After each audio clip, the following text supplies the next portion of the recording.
or tweet on social media because you don't know when it could come back and cancel you. Are we seeking to allow growth through accountability, or are we simply imposing our points of view by public shaming? I'm Nina, and I'm your host of Anti-Cancel Culture. Good evening, good evening. Welcome to the premiere episode of Anti-Cancel Culture. I am Nina Bruton. I'm your host this evening, and it is my distinct pleasure to introduce to you all Adia Rogers, our first guest for this season. We're excited to have her. Adia, also known as the trendy socialite, began her career as an event planner and content creator. Her calling is to help others, to empower others to develop and pursue their purpose. Okay, in 2012, Adia founded International Natural Hair Meetup Day. I was actually blessed to be one of the hosts of that event. It was a worldwide event, and I was a host here in Hampton Roads. Such an exciting time. And she has also co-founded Black Biz Live, a community-based initiative where Black-owned businesses are featured via live streaming. Adia's philosophy, her life's philosophy even, is discover, develop, and deploy your purpose because there are people out there waiting on what you have to offer. And without any further ado, we want to bring to you our guest, Adia Rogers. Hello. Hey. I know. I am so excited and elated to, first of all, be with you, because thank you. That's awesome in and of itself. But man, what an honor to be on the first episode of Anti-Cancel Culture. It's really serious. Wow. We got a lot. Look, Mama, I made it. We all have, all right? Right? Oh my goodness. We're trying to get some good news out here into the world. Absolutely. And just try to really be the light. You know that is all what I'm all about. And so This is an opportunity for us to talk about this cancel culture situation, right? Right. Yeah. You were a part of you were a major part of women's empowerment in the middle to late 2000s, right? Before, the turn of this decade here. And I've watched you over the years host events and create events centered around women's empowerment. But just recently, girl, our producer saw a tweet that said, ladies, stop throwing women's empowerment events when you're a mean girl in real life. Wow. Yikes. And I unfortunately can say that I've kind of heard sisters who have shared these sentiments like, wait a minute, how y'all got folks coming to these events and stuff and y'all cliquish within the events? So the question that I'm going to start off with is, do we cancel these events altogether, or do women's empowerment events have a place and serve a purpose?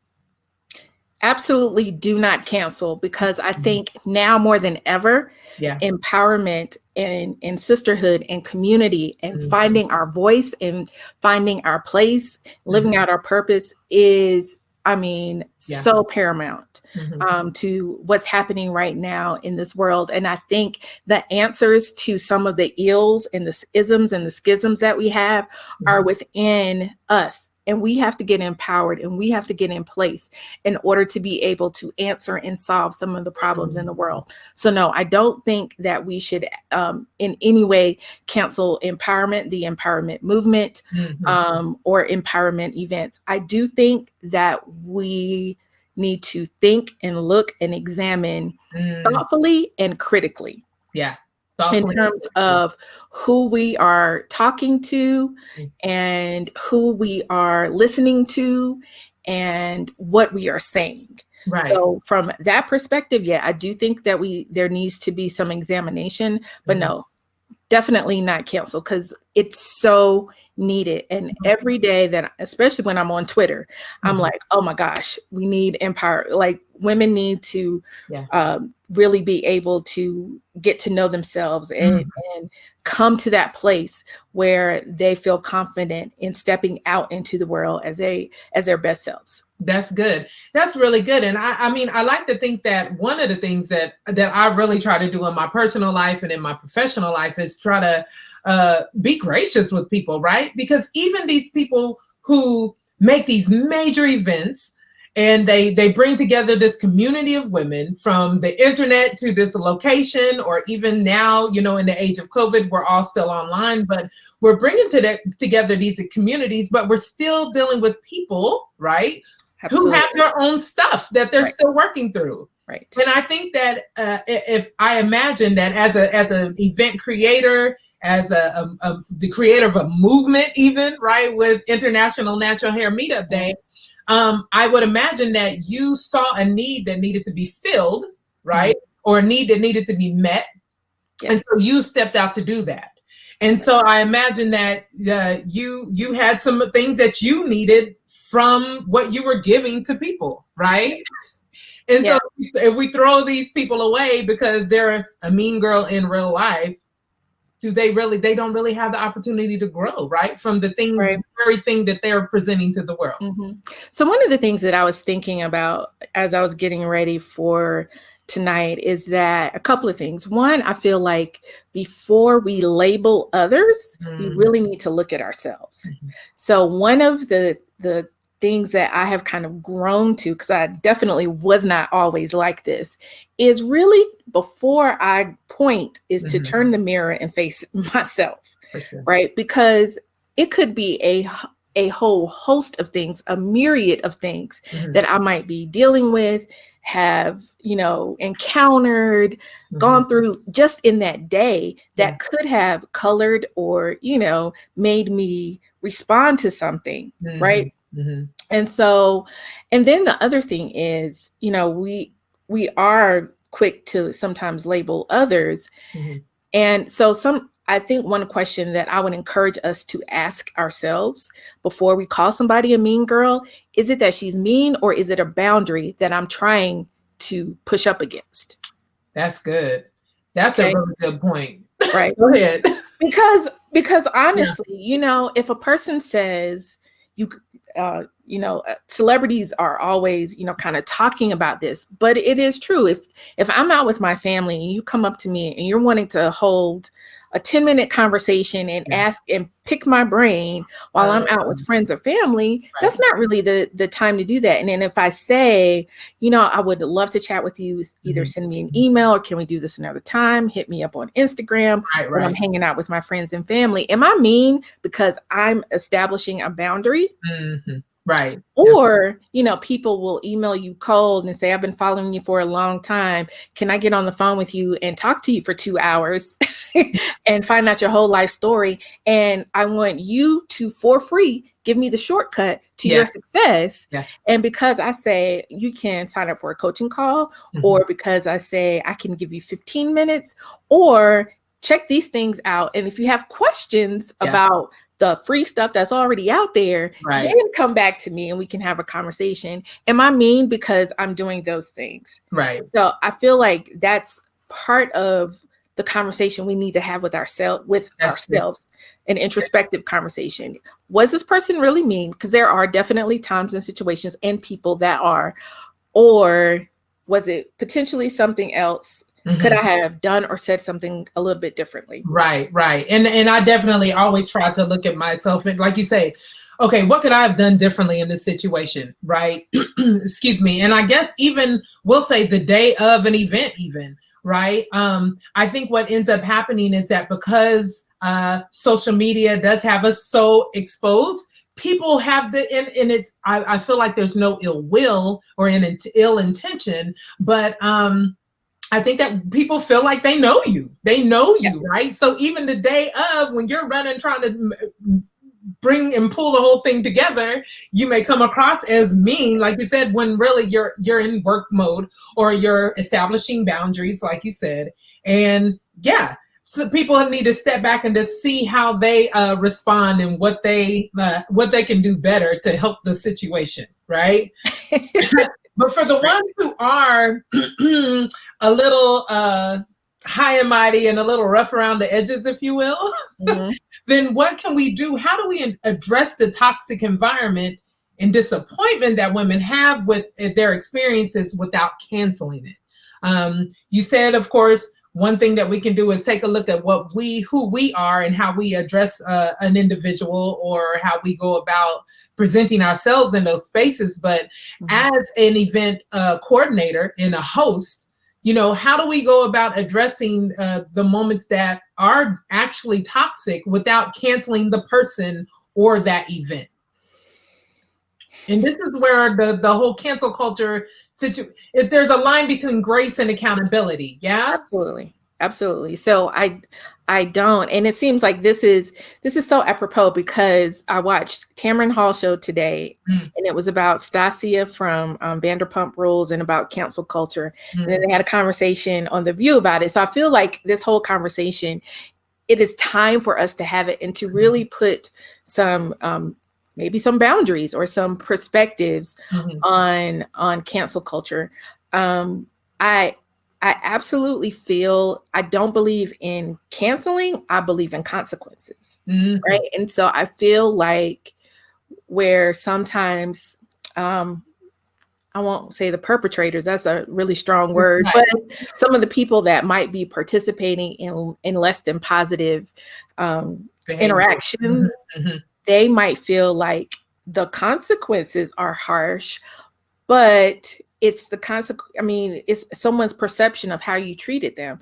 And that's not anything to me that you really can necessarily dictate. You can't really have much of an opinion on, just like with the recent professor at George Washington, like her whole think piece and her apology was really about, well, you should cancel me. And she was almost kind of trying to participate in her consequences. And I'm like, no, that's not how this works, right?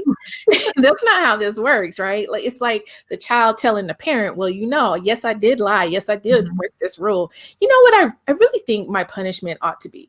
Right. No, that's not really how it works. If you are trying to repair the breach, repair the hurt, and there are some people that don't care, right? And I think that's where too we have to look at ourselves and not cancel them, but just realize that's not a person that we can rock with. Yeah. And I think us wanting to cancel them is we want them to feel the hurt, the rejection, the shame, the humiliation, the whatever it was in that particular moment that they caused us to feel. And there are some people who, for a myriad of reasons and diagnoses, aren't going to feel that. And so rather than using all of our energy to, put all this stuff out on them, I'm just like, move on to someone else, right? Like, find your person, find that person that speaks to you, find that person that does empower you and does motivate you. When you look at the definition of empowerment, because that's what prompted me to write the blog article that I did, was I wanted to know, because one of the things that we often also do is we think we know the definition of a word, and we do, but I wanted to know really what empowerment meant, right? And so I looked up the word and was really kind of surprised, not only by the definition, which is powerful in and of itself, but about how, I guess, empowerment has become more modernized, and that was through social work. And so it was really about giving people access to resources for them to do the work with power, for them to do the work themselves, right? And so no matter what kind of interaction we might be having, or the person that we are dealing with, if it's a celebrity or micro celebrity, an influencer or what have you, part of what we need to look at is, am I willing to do my work with power? Right. That's good. And when we do that, I feel like we take our power back from people who are trying to make us feel less than, make us feel like, they're up here and we're down here, and those kinds of things. When we really kind of come into it with our own goals, our own managing our expectations and things like that, we really, I think, get more out of it. Right. And are less likely to publicly say, I'm canceling this person or I'm canceling this event. Just like, oh, no, this event and this person is not for me. Let me find who is. Right.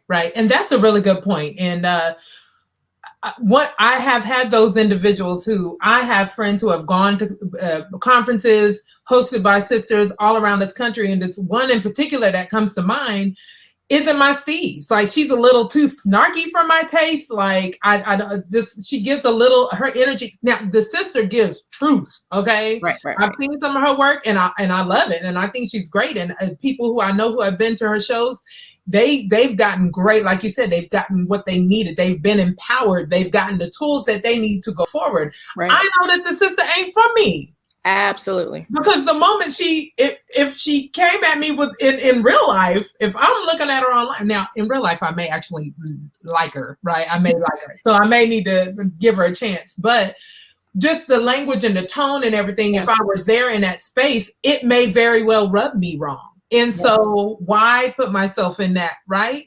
So like you say, we have to take the responsibility of going to where we feel we're being led. That is discernment, right? Absolutely. So 100%. So don't just go to an event or when just because it's the popular thing to do, right? Yes, right. It's, for me, it's a vet and vibe. I need to vet the person. Yeah.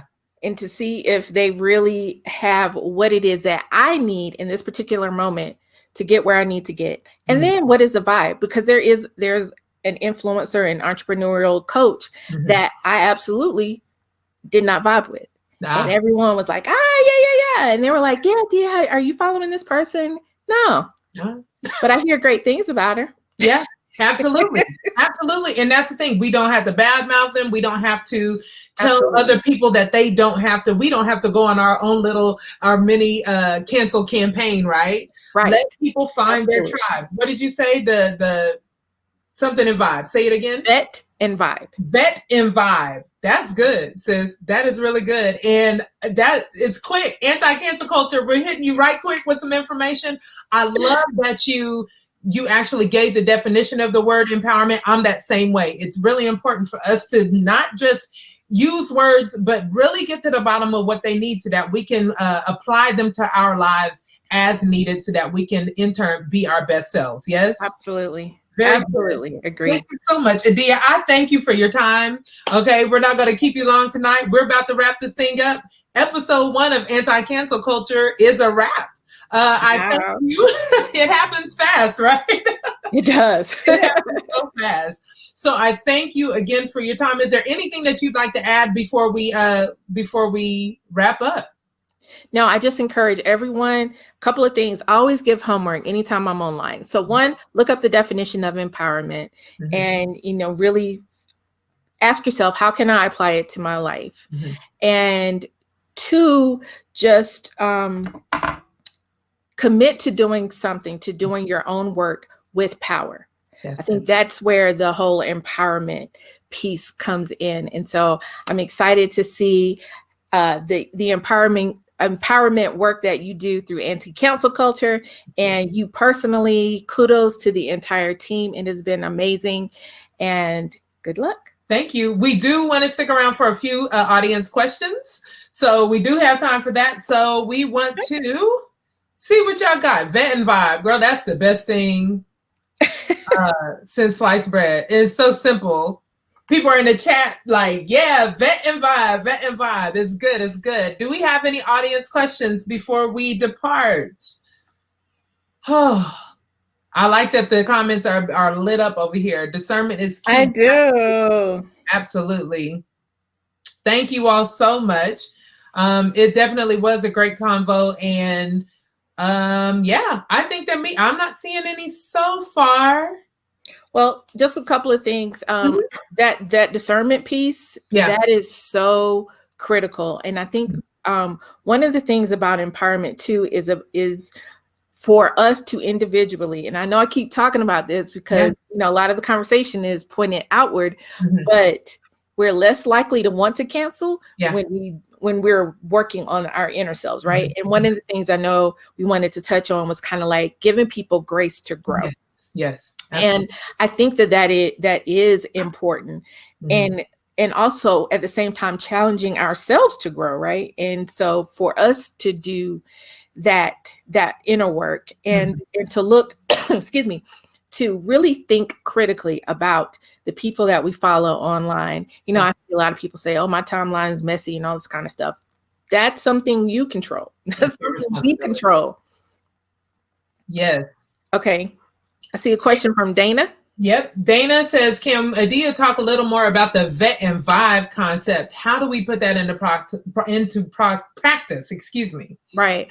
So for me, vet and vibe means that I do before I spend a dime on any kind of empowerment event or course or whatever, I check you out online.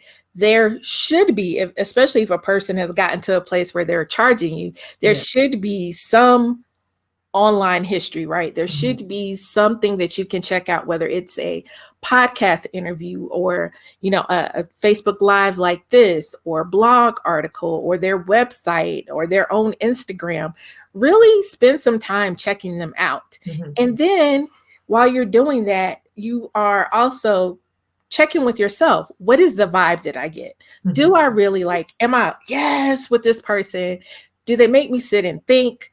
Do they challenge me? Do they push me? Do they give me actionable steps? That's one of my favorite phrases, actionable steps. Do they give me something that I can apply to my life, right? And so it is a combination of doing your due diligence, because we check out our doctors, we ask for recommendations for dermatologists, we check out lawyers, we do all of those things. The same thing for anyone that we want to speak into our life. And I think we need to do that exact same due diligence. And so it is vetting them, getting to know them, kind of figuring out as best you can who their people are. That was one of the things that came out of this Jessica Krug thing, or whatever her name is, was the fact that not many people ask, who your people?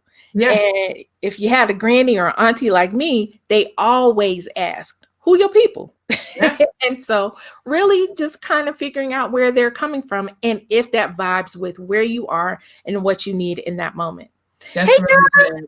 We have Naturally Glam TV, Jonna Scott Blake.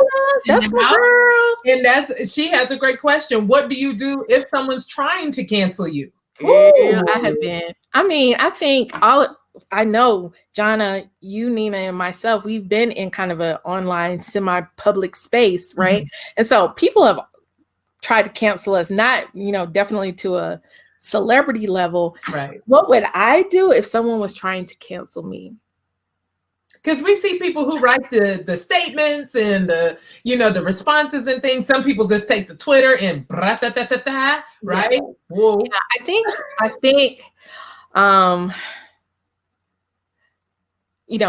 the human part of me is going to want to be keyboard thugging it out, right?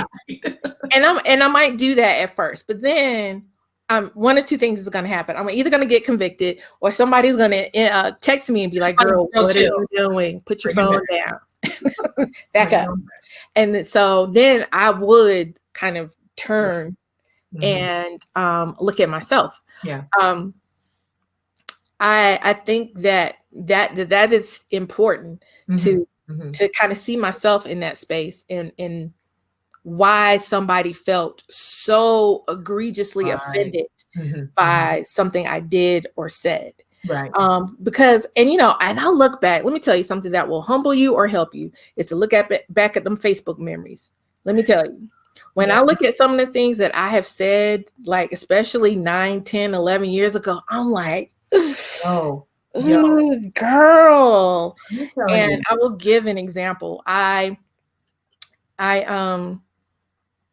It must have been some award show, and Rihanna had that wrap hairstyle and she put bobby pins in it. I was not very complimentary, and people checked me left and right. Oh yeah. I lost followers. People were screenshotting. Oh yeah. So I mean, that was probably before cancel culture was a thing. That was it. And it was, I mean, definitely a micro scale, but looking back on it now, I cringe. And I'm grateful for the people that were like, no, girl, you just foul, and just kind of left me alone, because it did make me pause. Yeah. But then I'm also grateful for the ones that lovingly corrected me and gently challenged me, and that they are still there. Yeah. So I would definitely use it as a teachable moment for myself. Yeah, I had one of those moments on Twitter as well, because when I first hopped on back in 2009, 2010, I was just letting all my thoughts go, right? And what's the sister's name? Cheryl Underwood. She's loud, right? And I remember randomly, I was like, how y'all even follow Cheryl Underwood? She is loud and something. And I said something about her voice being loud and obnoxious and annoying. And people until she got back to me. Herself tweeted me like, you got something to say? I was like, whoa, wait a minute. This got way deeper than I thought. And so while she checked me right quick, my husband has always told me, like, just because it's on your mind, you can have an opinion about a thing, but you don't have to share the opinion about the thing. Absolutely. That's what group chat is for. Right. And if you don't have that safe space group chat, find you one. You can. I can be a part of that. That's fine. I don't. You will be in that. I don't judge. Okay. So Shannon asks, when is it appropriate to cancel after counseling, or should we never counsel? Woo wee. I mean, I think that there is what we kind of alluded to before. There might be a private cancellation, but in terms of publicly outing someone and shaming them on board and the whole thing. Right. That might be something that you want to consider, right? Yeah. I mean, to me, there are situations where I do think people need to be outed because they are abusive and abusing others. And I'm all for that. Yeah. Right there. There are a few people that I have canceled. One, his name begins with an Ara. Right.